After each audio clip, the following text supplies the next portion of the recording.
हवा में उत्सुकता छाई हुई थी। लाखों लोग जमा हुए थे। महाकुंभ आस्था और जोश का एक रंगीन मेला पवित्र गंगा के तट पर जीवन से धड़क रहा था। श्रद्धालु, जिनके चेहरों पर भक्ति की भावना साफ झलक रही थी, पवित्र जल में स्नान कर रहे थे। अशोक कुमार और मीनाक्षी, दिल्ली की भीड़ भाड़ वाली गलियों का एक साधारण सा जोड़ा, भी उनमें से थे।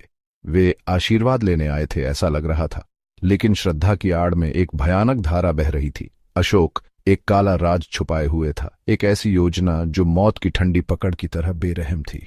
सदियों से आस्था का प्रतीक कुंभ मेला विश्वासघात और हत्या की एक खौफनाक कहानी का पृष्ठभूमि बनने वाला था।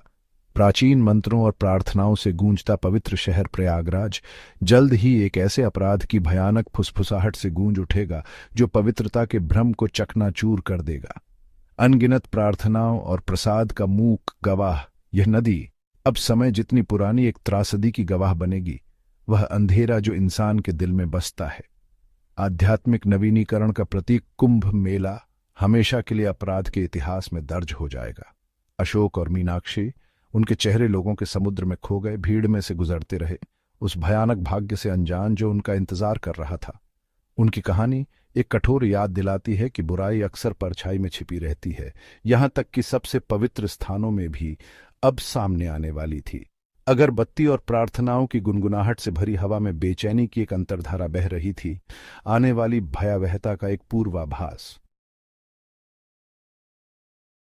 अशोक, जिसकी आंखों में आसपास के आध्यात्मिक उत्साह का कोई असर नहीं था, ने अपने जघन्य कृत्य की सावधानीपूर्वक योजना बनाई थी।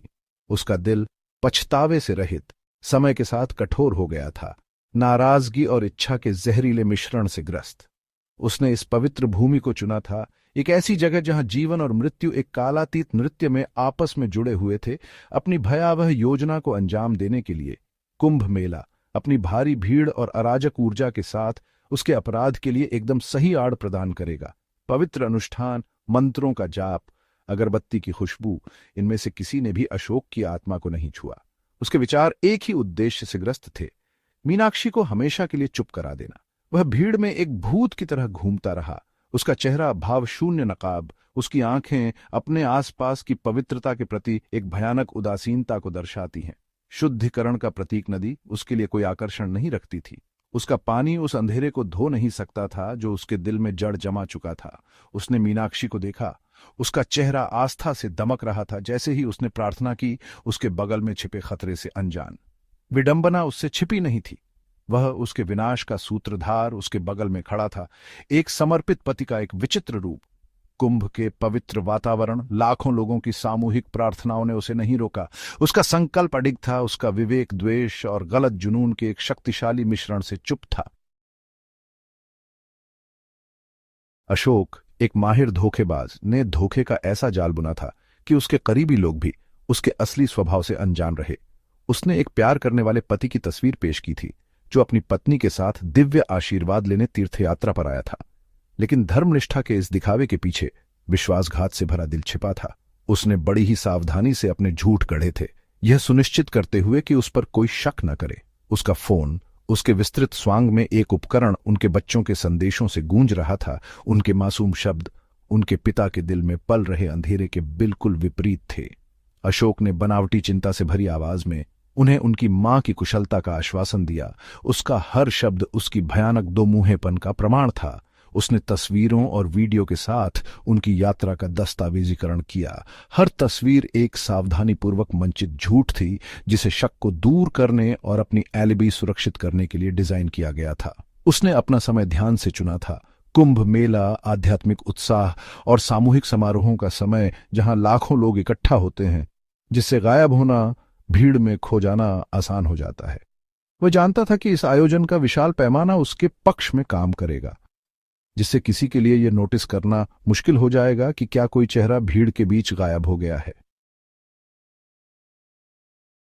अशोक की नाराजगी के बीज बहुत पहले बोए गए थे, जो उसकी अपनी स्वार्थी इच्छाओं से पोषित थे।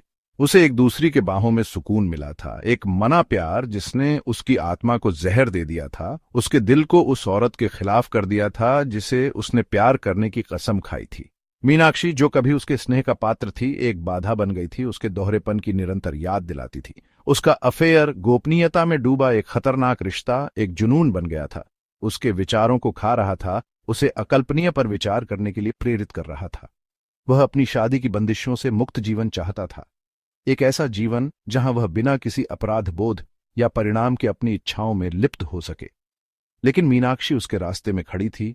उसका अस्तित्व ही उसके सावधानीपूर्वक बनाए गए दिखावे के लिए खतरा था। आध्यात्मिक सफाई के अपने वादे के साथ कुंभ मेला अशोक के लिए एक विकृत अवसर बन गया।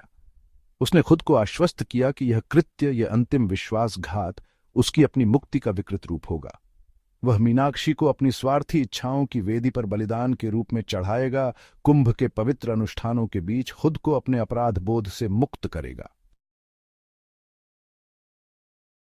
कुंभ के बीचों बीच तीर्थयात्रियों की भीड़ के बीच एक खामोश रंजिश जड़ पकड़ने लगती है।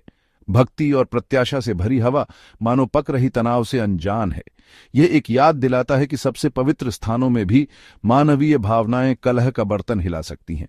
जैसे जैसे दिन बीतते हैं, यह रंजिश एक साया डालेगी जो और भी स्पष्ट होती जाएगी, खुद कुंभ की पवित्रता को चुनौती देने के लिए तैयार। रात के सन्नाटे में नदी के किनारे अपनी सांस रोक लेते हैं। हवा में एक अनकही तनाव है, एक सन्नाटा जो बहुत कुछ कहता है। यहां आस्था की परीक्षा होती है और भक्ति की गूंज शांत हो जाती है। शहर जो कभी तीर्थयात्रियों से गुलजार रहता था, अब डर के बोझ तले कांपता है। अशांति की फुसफुसाहट न्याय के लिए चीख पुकार में बदल जाती है। गलियां आशा और प्रार्थना से भरी अब हताश और दृढ़ लोगों की आवाजों से गूंजती हैं। जैसे जैसे दिन बीतते हैं, न्याय की पकड़ मजबूत होती जाती है। सबूत बढ़ते हैं और सच्चाई निर्विवाद हो जाती है। फंदा कसता जाता है, बचने के लिए कोई जगह नहीं छोड़ता। हिसाब का समय निकट है और जवाबदेही अवश्यंभावी है। अंत में गंगा के पवित्र तट पर न्याय होता है। अनगिनत कहानियों की गवाह यह नदी अब प्रतिशोध के इस क्षण की गवाह बनती है। संतुलन बहाल हो जाता है और न्याय की गूंज पानी में लहरें उठाती है, सभी को एक समापन का एहसास दिलाती है।